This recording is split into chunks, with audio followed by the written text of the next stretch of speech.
Hello दोस्तों, कैसे हो आप सभी। स्वागत है आप सभी का हमारे यूट्यूब चैनल सलामुद्दीन एकेडमी पर। तो दोस्तों, इस वीडियो में हम हिंदी और अन्य भारतीय भाषाओं में हिंदी भाषा का उद्गम व विकास पढ़ने वाले हैं। ये स्पेशल आरपीएससी सेकंड ग्रेड और फर्स्ट ग्रेड जिनके पास हिंदी सब्जेक्ट है उनको ध्यान में रखते हुए ये नोट्स हैंड रिटन बनाए गए हैं। ये बहुत ही महत्वपूर्ण नोट्स हैं। सबसे पहले हम इसमें थ्योरी पढ़ेंगे, उसके बाद दोस्तों हम क्वेश्चन आंसर करेंगे। तो सबसे पहले देखते हैं हम हिंदी भाषा का उद्गम, किस प्रकार से हिंदी भाषा का उद्गम हुआ था। तो देखिए दोस्तों, भारत में प्रमुखतः दो परिवारों की भाषाएं बोली जाती हैं। उत्तर भारत में आर्य परिवार की व दक्षिण भारत में द्रविड़ परिवार की भाषाएं बोली जाती हैं। आर्य परिवार की भाषाएं में संस्कृत सबसे प्राचीन भाषा है। क्वेश्चन पूछा जाता है कि आर्य परिवार की भाषा में सबसे प्राचीन भाषा कौन सी है, तो वो है संस्कृत। और संस्कृत का उल्लेख ऋग्वेद में मिलता है। संस्कृत का उल्लेख कहाँ मिलता है दोस्तों, तो संस्कृत का जो उल्लेख है वो ऋग्वेद में मिलता है। और हिंदी संस्कृत की उत्तराधिकारी भाषा है। भारतीय आर्य परिवार की भाषाओं को तीन भागों में बांटा गया है। कौन कौन सी तीन भाग हैं दोस्तों, प्राचीन भारतीय आर्य भाषा, मध्यकालीन भारतीय आर्य भाषा, आधुनिक भारतीय आर्य भाषा। तो प्राचीन भारतीय आर्य भाषा का जो समय कार्यकाल है वो 1500 ईसा पूर्व से 500 ईसा पूर्व तक है। मध्यकालीन भारतीय आर्य भाषा का जो समय कार्यकाल है वो 500 ईसा पूर्व से 1000 ईस्वी तक माना जाता है। आधुनिक भारतीय आर्य भाषा का जो समय कार्यकाल है वो 1000 ईस्वी से अब तक माना जाता है। तो दोस्तों, अब इनको डिटेल में पढ़ लेते हैं। प्राचीन भारतीय आर्य भाषा के अंतर्गत देखिए क्या क्या आता है। तो चारों वेद, वेद आपको पता ही होगा चार कौन कौन से होते हैं, ऋग्वेद, यजुर्वेद, सामवेद, अथर्ववेद। ये चारों वेद होते हैं दोस्तों। तो चारों वेद, ब्राह्मण ग्रंथ, उपनिषद, ये सभी प्राचीन भारतीय आर्य भाषा के अंतर्गत आते हैं। अब देख लेते हैं दोस्तों मध्यकालीन भारतीय आर्य भाषा।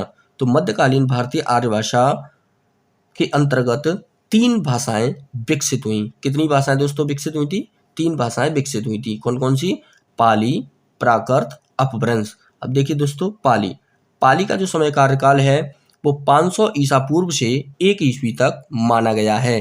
पाली बौद्ध धर्म की भाषा है। किस धर्म की भाषा है दोस्तों, पाली जो है बौद्ध धर्म की भाषा है। और त्रिपिटक की रचना भी पाली भाषा में हुई है। पाली का अन्य नाम मागधी भाषा है। क्वेश्चन पूछा जाता है दोस्तों कि पाली का अन्य नाम क्या है, तो वो है मागधी। अब देखते हैं दोस्तों जो त्रिपिटक हैं वो कौन कौन से हैं, सुत्त पिटक, विनय पिटक, अभिधम्ब पिटक।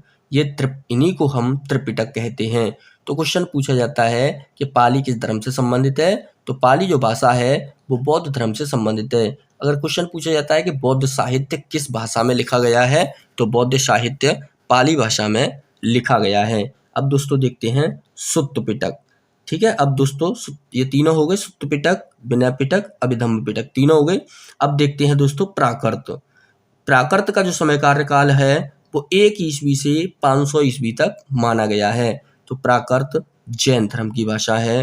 प्राकृत भाषा के निम्न प्रकार हैं। कितने प्रकार है दोस्तों, 5 प्रकार वैसे होते हैं इसके। नंबर 1 सौरसेनी प्राकृत, पैशाची प्राकृत, महाराष्ट्री प्राकृत, मागधी प्राकृत, अर्धमागधी प्राकृत। ये 5 प्राकृत होते हैं दोस्तों। अब देखिए हमने पढ़ लिया पाली, प्राकृत, अब पढ़ेंगे हम अपभ्रंश, जो कि मध्यकालीन भारतीय आर्य भाषा की कौन सी अवस्था है, तीसरी अवस्था है। तो अपभ्रंश का जो समय कार्यकाल है वो 500 ईस्वी से लेकर 1000 ईस्वी तक माना गया है। अपभ्रंश मध्यकालीन भारतीय आर्य भाषा की तीसरी अवस्था है। आचार्य हेमचंद्र व बागभट्ट ने अपभ्रंश को ग्राम भाषा कहा है। तो दोस्तों क्वेश्चन पूछा जाता है कि अपभ्रंश को ग्राम भाषा किसने कहा है, तो हेमचंद्र और बागभट्ट ने कहा है। और दंडी ने इसे आबिर आदि की भाषा कहा है। क्वेश्चन पूछा जाता है कि आबिर आदि की भाषा अपभ्रंश को किसने कहा है, तो दंडी ने कहा है। अपभ्रंश का शाब्दिक अर्थ होता है बिगड़ा हुआ या गिरा हुआ। दोस्तों अपभ्रंश का शाब्दिक अर्थ क्या होता है, बिगड़ा हुआ या फिर गिरा हुआ। और मार्कंडेय व इतर आचार्यों ने अपभ्रंश के कुल 3 भेद बताए हैं। ठीक है, नागर, उपनागर, प्राचड़। तो देखिए दोस्तों क्वेश्चन पूछा जाता है कि अपभ्रंश के कुल कितने भेद हैं, तो 3 हैं। कौन कौन से हैं, नागर, उपनागर और ब्राचड़। और ये बताए किसने हैं, तो मार्कंडेय और इतर आचार्यों ने बताए हैं। जो नागर है वो गुजरात की बोली है। जो नागर है वो गुजरात की बोली है, और उपनागर राजस्थान की बोली है, ब्राचड़ सिंध की बोली है दोस्तों। अब देखिए दोस्तों, आगे देख लेते हैं। हिंदी ने अपभ्रंश की सारी प्रवृत्तियों को अपनाया है। संस्कृत, पाली, प्राकृत आदि संयोगात्मक भाषाएं थी, जबकि अपभ्रंश वियोगात्मक भाषा थी। क्वेश्चन पूछा जाता है कि संयोगात्मक भाषाएं कौन सी थी, तो संस्कृत, पाली, प्राकृत, जबकि वियोगात्मक भाषा कौन सी है, अपभ्रंश है। जब दोस्तों इसके बाद हम क्वेश्चन करेंगे तब आपको एहसास होगा कि हमने कितनी महत्वपूर्ण चीजें इसको पढ़ा है। तो देखते हैं दोस्तों, आगे चलते हैं। अपभ्रंश के महान कवि की बात कर लेते हैं। तो अपभ्रंश के महान कवि हैं स्वयंभू, जिन्होंने 3 रचनाएं लिखी। नंबर 1 पौमचर्यु, रिट्ठडेमीचर्यु और स्वयंभू छंद। इन 3 ग्रंथों की इन्होंने रचना की है। पौमचर्यु एक अपूर्ण ग्रंथ है, फिर भी इसमें राम के चरित्र का सचित्र वर्णन मिलता है। ध्यान रखिए दोस्तों, अपभ्रंश के दूसरे कवि कौन है, पुष्पदंत हैं, और इनकी भी 3 रचनाएं हैं, महापुराण, अड़य कुमार चर्यु और जसहर चर्यु। ये इनकी 3 रचनाएं हैं। और अपभ्रंश के तीसरे कवि की बात करें तो वो हैं धनपाल, जिन्होंने भविष्यत कथा की रचना की है। तो दोस्तों अपभ्रंश के कुल 3 कवि हुए हैं। ठीक है, अब बात कर लेते हैं दोस्तों, अब्दुल रहमान ने संदेश रासक ग्रंथ लिखा, ठीक है, जिसमें विक्रमपुर की एक वियोनी की विरह कथा है। ठीक है, क्वेश्चन पूछा जाता है संदेश रासक किसकी रचना है, तो अब्दुल रहमान की है। विक्रमपुर की एक वियोगिनी की विरह कथा किस ग्रंथ में है, तो वो है संदेश रासक। ठीक है, कनकाम्बर मुनि ने करकऊ चरित की रचना की है, और राहुल सांक्रात्यायन और चंद्रधर शर्मा गुलेरी ने अपभ्रंश को पुरानी हिंदी कहा है। तो क्वेश्चन पूछा जाता है कि पुरानी हिंदी अपभ्रंश को किसने कहा है, तो दोस्तों किसने कहा है, राहुल सांक्रात्यायन और चंद्रधर शर्मा गुलेरी। अब क्वेश्चन आंसर कर लेते हैं दोस्तों। आगे देखते हैं दोस्तों कि कितने क्वेश्चन आंसर हम लोग कर पा रहे हैं। तो पहला क्वेश्चन है स्क्रीन पर आपके सामने दोस्तों, कि निम्न भाषाओं के कालक्रम के अनुसार कौन सा सही है। तो आपको बताना है कौन सा सही है। तो दोस्तों हमने पढ़ा था पहले संस्कृत, फिर पाली, फिर प्राकृत, फिर अपभ्रंश, ये सभी हमने पढ़ा था दोस्तों। तो इसका जो सही आंसर है वो दोस्तों ऑप्शन नंबर ए इसका सही आंसर है। अब देखते हैं दोस्तों क्वेश्चन नंबर 2 पढ़ लेते हैं। दक्षिण भारत की भाषाएं किस परिवार की हैं, ये अभी हमने पढ़ा था। तो दक्षिण भारत की भाषाएं द्रविड़ परिवार की और उत्तर भारत की भाषाएं आर्य परिवार की हैं। तो इसका सही आंसर हो जाएगा दोस्तों ऑप्शन नंबर ए, द्रविड़ परिवार। अब देखते हैं दोस्तों क्वेश्चन नंबर 3। क्वेश्चन नंबर 3 क्या कह रहा है, हिंदी भाषा की उत्पत्ति हुई है। हिंदी भाषा की उत्पत्ति किससे हुई है दोस्तों, तो इसका सही आंसर होगा सौरसेनी अपभ्रंश। अपभ्रंश से हिंदी की उत्पत्ति हुई है। अब देखते हैं क्वेश्चन नंबर 4, अपभ्रंश भाषा का काल इनमें से क्या है दोस्तों। तो आपको बताना है अपभ्रंश का काल क्या है। 1500 ईसा पूर्व से 500 ईसा पूर्व तक, 500 ईसा पूर्व से 1 ईसा पूर्व तक, और 500 ईसा पूर्व से 1000 ईस्वी तक, 1000 ईसा पूर्व से 1500 ईस्वी तक। तो दोस्तों बताइए इसका सही आंसर क्या है। तो दोस्तों अभी हमने पढ़ा था कि अपभ्रंश का जो समय कार्यकाल है वो 500 ईस्वी से 1000 ईस्वी तक है। लेकिन इसमें ऑप्शन के हिसाब से देखा जाए तो मध्यकालीन भारतीय आर्य भाषा का जो पूरा समय है वो 500 ईस्वी से ईसा पूर्व से लेकर के 1000 ईस्वी तक माना गया है। इसलिए इसमें option number c correct answer हो जाएगा। अगला क्वेश्चन देखते हैं दोस्तों, क्वेश्चन नंबर 5। ऋग्वेद में किस भाषा का प्रयोग हुआ है। ये तो अभी हमने पढ़ा ही था। ऋग्वेद में किस भाषा का प्रयोग हुआ है, संस्कृत का। ठीक है, तो इसका बी ऑप्शन सही हो जाएगा, वैदिक संस्कृत।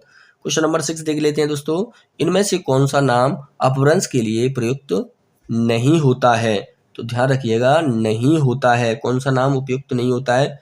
तो देखिए दोस्तों, अवहट्ट प्रयोग होता है, अवहत्त प्रयोग होता है, और अपभ्रंश को देश भाषा भी कहते हैं। तो इसका सही आंसर होगा डिंगल, क्योंकि डिंगल को अपभ्रंश के लिए प्रयुक्त नहीं होता है। अगला क्वेश्चन नंबर 7 देख लेते हैं दोस्तों। 7 क्या कह रहा है, इनमें से कौन सी भाषा वियोगात्मक भाषा है। ये अभी हमने पढ़ा था, संयोगात्मक और वियोगात्मक। तो दोस्तों देखिए, संस्कृत, पाली और संस्कृत, प्राकृत और पाली, ये 3 भाषाएं जो हैं वो संयोगात्मक हैं। और वियोगात्मक भाषा कौन सी है दोस्तों, तो वो है इसका सही आंसर अपभ्रंश। अब देख लेते हैं दोस्तों क्वेश्चन नंबर 8, हिंदी भाषा का प्रारंभ कब से माना जाता है। अभी हमने पढ़ा था कि 1000 ईस्वी तक तो अपभ्रंश है, अपभ्रंश के बाद ही आई थी हिंदी, तो इसलिए इसका 1000 ईस्वी सही आंसर है। क्वेश्चन नंबर 9 देखते हैं दोस्तों। क्वेश्चन नंबर 9 देख लेते हैं, अपभ्रंश के भेद नागर, उपनागर और ब्राह्मण किसने दिए हैं। किसने दिए हैं बताइए, ये अभी हमने पढ़ा था। अपभ्रंश के 3 भेद अभी हमने पढ़े थे, नागर, उपनागर और ब्राह्मण। ये किसने दिए थे, मार्कंडेय और इतर आचार्यों ने। दोस्तों किसने दिए थे, मार्कंडेय और इतर आचार्यों ने। तो इसका डी ऑप्शन बिल्कुल सही हो जाएगा। क्वेश्चन नंबर 10 देख लेते हैं दोस्तों। इसमें टोटल हमने 15 क्वेश्चन लिए हैं दोस्तों।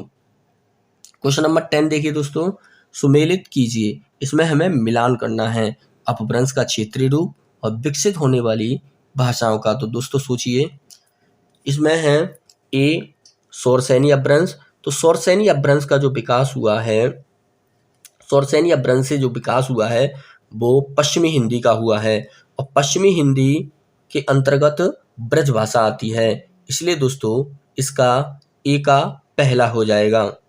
और मागधी अपभ्रंश, तो मागधी जो होती है उसमें दोस्तों, मागधी में 3 भाषाएं आती हैं, मैथिली, मगही और भोजपुरी। तो इसमें मैथिली दी हुई है, तो बी का हो जाएगा दोस्तों 4। अर्धमागधी अपभ्रंश, अर्धमागधी में आती है दोस्तों पूर्वी हिंदी, और पूर्वी हिंदी में 3 आती हैं, अवधी, बगली, छत्तीसगढ़ी। तो सी का हो जाएगा 2। और पैसाची अपभ्रंश में आ जाएगा पंजाबी और लहंदा, तो इसमें पंजाबी दिया है। तो देख लेते हैं दोस्तों, तो इसका आंसर बन गया है 1 4 2 3, 1 4 2 3। देख लेते हैं दोस्तों 1 4 2 3 कौन सी ऑप्शन है, 1 4 2 3, ऑप्शन नंबर सी बिल्कुल सही आंसर है, 1 4 2 3। अगला क्वेश्चन कर लेते हैं दोस्तों। अगला क्वेश्चन, क्वेश्चन नंबर 11, पाली भाषा का अन्य नाम क्या है। ये अभी हमने क्वेश्चन देखा था दोस्तों, ये बहुत ही महत्वपूर्ण क्वेश्चन है कि पाली भाषा का अन्य नाम क्या है, तो वो है मागधी। इसका सही आंसर क्या हो जाएगा दोस्तों, Magadhi. Question number 12, total 15 question है दोस्तों। क्वेश्चन नंबर 12, अपभ्रंश के प्रथम महाकवि कौन थे। तो ये अभी हमने पढ़ा है कि अपभ्रंश के प्रथम महाकवि कौन थे, 3 कवि अभी हमने पढ़े थे, तो इसका सही आंसर हो जाएगा स्वयंभू। क्वेश्चन नंबर 13 देख लेते हैं, पूर्वी हिंदी की उत्पत्ति किस अपभ्रंश से हुई है। तो अभी हमने बताया था दोस्तों, पूर्वी हिंदी की जो उत्पत्ति है वो अर्धमागधी से हुई है, और पश्चिमी हिंदी की किससे हुई है, तो वो शौरसेनी अपभ्रंश से हुई है। आगे देखते हैं दोस्तों क्वेश्चन नंबर 14। क्वेश्चन नंबर 14 क्या कह रहा है, अपभ्रंश काल में बोलचाल की भाषा का नाम क्या था। अपभ्रंश काल में बोलचाल की भाषा का क्या नाम था दोस्तों, तो बताइए। तो इसका अपभ्रंश काल में बोलचाल की भाषा का नाम था अबहट्ट, ऑप्शन नंबर सी बिल्कुल सही आंसर है। पाली किस धर्म की भाषा है, तो दोस्तों अभी हमने पढ़ा था, जो पाली है वो बौद्ध धर्म की भाषा है, और प्राकृत जो है वो जैन धर्म की भाषा है। तो दोस्तों कमेंट में बताइए आप लोगों को ये क्लास कैसी लगी, और दोस्तों हमने इसके लिए बहुत मेहनत की है, और ये हैंड रिटन नोट्स हैं, उसके लिए हमने पिछले पेपरों का एनालिसिस करा है, और उसी के आधार पर ये क्वेश्चन लिए हैं, और ये क्वेश्चन बहुत महत्वपूर्ण है। तो ये हमारी पहली वीडियो थी दोस्तों, तो आप सभी इसको लाइक करें, सब्सक्राइब करें दोस्तों, इससे हमें और मोटिवेशन मिलेगा, तो हम आपके लिए और वीडियो लाएंगे। Thank you.